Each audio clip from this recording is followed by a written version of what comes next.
Hey guys, I'm here to bring you my Archer's Guide to Genies. This is going to be split into three blocks. The first block is useful Archer skills that you should have, or should have at least some of them. The second block is like the situational Genie skills, which are quite good for certain builds or certain situations. And the third block is bad skills that you should probably not have. Today I'm going to bring you the first part, which is the useful skills, and let's kick off with absolute domain. The site I'm using is Aster's Genie Calculator. It's aster.ohmydays.net/pw/genie calculator.html, and I'll put a link in the description as well, so you don't have to type it all out. It's quite a useful site. If you hover over the skills, you can see the skill description. It shows you the affinities needed, accumulated affinities. So if you have like many skills, it shows how many affinities you need. You can also enter your Genie level and lucky points, and it'll black out the skills you can't have. And it's really useful for building a clean Genie from scratch and looking at the skills. So yeah, AD, the site is a little outdated. Right now, after the new expansion, Absolute Domain is a self, only casts on yourself, so it's no longer an AoE immunity, but the immunity has been extended to 5 seconds, and the immunity to immobilization is still there. So it's a pretty self-explanatory, really nice skill. You can use it to stop yourself from being killed. Being a Genie skill, it has advantages to like something like Sutra, On Guard, or Pangu's Essence, because you can cast it while being stunned, whereas you can't click on a path while being stunned. So you can say like you've been stunned, HF'd, and a wizard is about to drop Black Ice Dragon Strike on you. You can use Absolute Domain, whereas you can't use a Pangu's Essence, so it's a lifesaver. You can also use it as a way to break out of stuns, not as in like literally break out of stuns, but as a way of ending stun combos, stun locking, because of the immunity and immunity to immobilization. The biggest downside is its semi-high energy usage. It is quite high. I mean, 135 is most people have like 170, 180 energy on their Genie, being a magic vitality build, so it doesn't leave you that much energy to use after it's been used. So the other big downside is that its high cooldown is 180 seconds, which is 3 minutes. So you kind of have to use it as a last resort skill, really. I mean, you can only use it once every 3 minutes. So say if you like use it and die, respawn. I mean, this is in TW, respawn, and then like it's another situation where you might need it, then before the 3 minute cooldown's up, you can't use it, which is pretty annoying for some people. So the next two skills are Chi Siphon and Cloud Eruption. Both of these skills give Chi, but Cloud Eruption is a self cast, but doesn't require any target to use it. I recommend leaving this skill at level 1 for Chi. At level 1 it only uses 130 energy, and it gives you 1 spark plus some if you got strength points.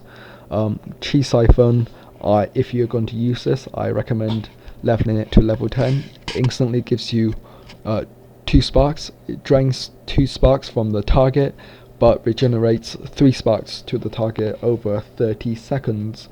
So the reason I really like Chi on especially a TW Genie, maybe not a PK Genie so much, because Archers even though some outdated guides say that archers are not chi dependent, they really are, especially in end game PvP nowadays. Like the two anti-stuns we have, Wings of Grace and Elven Elasticity, both uses one spark, and nowadays in PvP, if you don't get stunned, you don't get frozen, you don't get sealed, basically if you don't get shut down, it's very very hard to kill, assuming your opponents are around the same gear level as you. I mean, say rank 9 Jade of Steady Defense versus rank 9 Jade of Steady Defense, if neither party gets like stunned or purged or something like that, then it's pretty hard to kill the other party. Well, full buffed, so anti-stun is a really nice thing to have, and especially Wing of Grace, it gives you a 30% damage reduction as well. So yeah. But anyway, back to the Genie skills. I personally prefer Cloud Eruption because it doesn't require target. I mean, in TW, I can pretty much use it after, as soon as my seal's off. I can just, no, not really, but yeah, like pretty soon after the seal wears off, after you die, I can use this Cloud Eruption. And whereas Chi Siphon uses, you need a hostile target, so be it a binding turret or one of those wooden sticks or an enemy. You need a target within 15 meters to use it, which I don't like. To have it effective, you also need it level 10, so you need 166 energy, and my TW Genie only has 190 something energy, so if I was to find a target, I would still not use it, because that only leaves me like less than 30 energy to use in case I get like raped or get stunned or something like that. On to the next skill, Expel. It makes you immune to physical attacks but seals you. At level 10, this is 9 seconds. In my opinion, this skill is more suited for group PvP rather than like 1v1 situations, because it shuts you down. In group PvP, your teammates can kill the person who's attacking you, but in 1v1, unless you unless you're a cleric, like cast Purify Expel, which can be done, or use the Soul Cleansing Orb, or you triple spark Purify Expel, which is really expensive, then it does shut you down. So, well, the other thing is like Lawbreaker or Will Surge Expel, but that's not really commonly used. But yeah, most of the time you're using Expel as to like tank physical damage, which is dealt by archers, assassins, blade masters, barbarians, and seekers. So yeah, it's a pretty nice skill in group PvP.